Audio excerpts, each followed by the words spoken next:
બનાસકાંઠાના અંબાજીમાં ભાદરવી પૂનમનો મહામેળો યોજાયો છે। 2 દિવસમાં 3 લાખથી વધુ શ્રદ્ધાળુઓએ દર્શન કર્યા।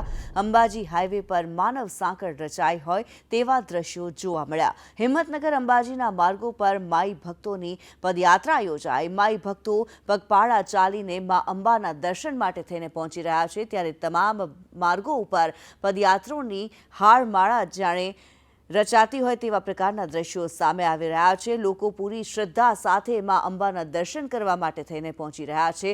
મહામેળાનો જે 2 દિવસ થઈ ચૂક્યા છે, અંબાજીના માર્ગો માઈ ભક્તોથી ઉભરાઈ રહ્યા છે। અંબાજી ખાતે ભાદરવી મહાકુંભ ચાલી રહ્યો છે અને મહાકુંભનો આજે ત્રીજો દિવસ છે। ત્રીજા દિવસે સતત માઈ ભક્તોનો પદયાત્રીઓનો પ્રવાહ છે તે અંબાજી તરફ જોવા મળી રહ્યો છે। આપણી સાથે કેટલાક ભક્તો જોડાયા છે, તેમની સાથે સીધી વાત કરીશું। શું કહો છો બેન, ક્યાંથી આવો છો, અત્યારે ક્યાં પહોંચ્યા છો અને કેવું લાગી રહ્યું છે? અમે નિકોલ અમદાવાદથી આવીએ છીએ। સારું લાગે છે। માં અમારી જે દુઃખ દર્દ હોય ચાલતા ચાલતા એ બધા અમારા દૂર કરે છે। શું કહો છો કાકા, તમે પણ ચાલી રહ્યા છો?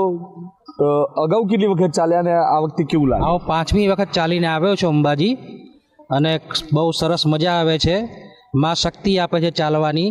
શું કહો છો બા, આટલા વર્ષે પણ ચાલો છો, કેવું લાગે છે? સારું લાગે। મને 10 વર્ષથી પગમાં ફોડલા થતા હતા, માની બાધા લીધી, મને મટી ગયું એટલે હું બાધા પૂરી કરવા ફર્સ્ટ ટાઈમ જાઉં છું, પણ બહુ જ મજા આવે। થાક લાગે પણ અનુભવ થતો જ નથી એમ। ભાદરવી પૂનમનો ત્રીજો દિવસ છે અને ત્રીજા દિવસે પણ લાખો પદયાત્રિકોનો પ્રવાહ છે તે પાલનપુરથી અંબાજી અને હિંમતનગરથી અંબાજીને જોડતા માર્ગો પર જોવા મળી રહ્યો છે। ધવલ જોશી, સંદેશ ન્યૂઝ, બનાસકાંઠા।